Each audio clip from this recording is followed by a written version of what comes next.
Hi అండి, అందరికీ నమస్కారం. ఇక్కడ కనబడేది మరుగుమందు అండి. ఈ మరుగుమందుని మన మూత్రంతో కలిపి ఎవరికైతే మనం ఇస్తామో వాళ్ళు పూర్తిగా మన మాట వినడమే కాదండి, మనం ఏది చెప్తే అది వినే విధంగా మారిపోతారు. ఈ మరుగుమందుని ఈ విధంగా తీసుకొని పక్కన కనిపించేది మన మూత్రం అండి. ఈ మూత్రంలో ఈ మరుగుమందుని కలిపితే చాలు. కలిపి వాళ్ళకి బట్టలకు కానీ, చెప్పులకు కానీ, తలకు కానీ, శరీర భాగాలు కానీ పూయడం ద్వారా ఎలాంటి వ్యక్తి అయినా సరే పూర్తిగా మారిపోవాల్సిందే, మన వెంట రావాల్సిందే.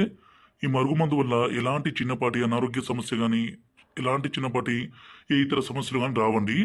దీన్ని ఎంతసేపటికి దయచేసి మంచి కోసం మాత్రమే ఉపయోగించండి. భర్త భార్య మాట వినుకున్నా, భార్య భర్త మాట వినుకున్నా, అలాగే ప్రేమికుల మధ్య సమస్య ఉన్నా ఈ మరుగుమందుని వాడి పూర్తిగా మీ వశం చేసుకోవచ్చు. గురుగారి నెంబరు పైన డిస్ప్లే మీద ఇచ్చాము. ఈ నంబర్కి ఫోన్ చేసి ఈ పవర్ఫుల్ మరుగుమందుని తీసుకోగలరు. అలాగే మా ఛానల్ని మొదటిసారి చూస్తున్నట్లయితే దయచేసి సబ్స్క్రైబ్ చేసి లైక్ చేయండి. ఈ మరుగుమందు మా పల్లె ప్రాంతాల్లో అన్ని సేకరించి మూలికలని తయారు చేస్తాము. ఇది 2 రకాలుగా తయారు చేస్తాము. ఒకటి లిక్విడ్, దీన్ని మనం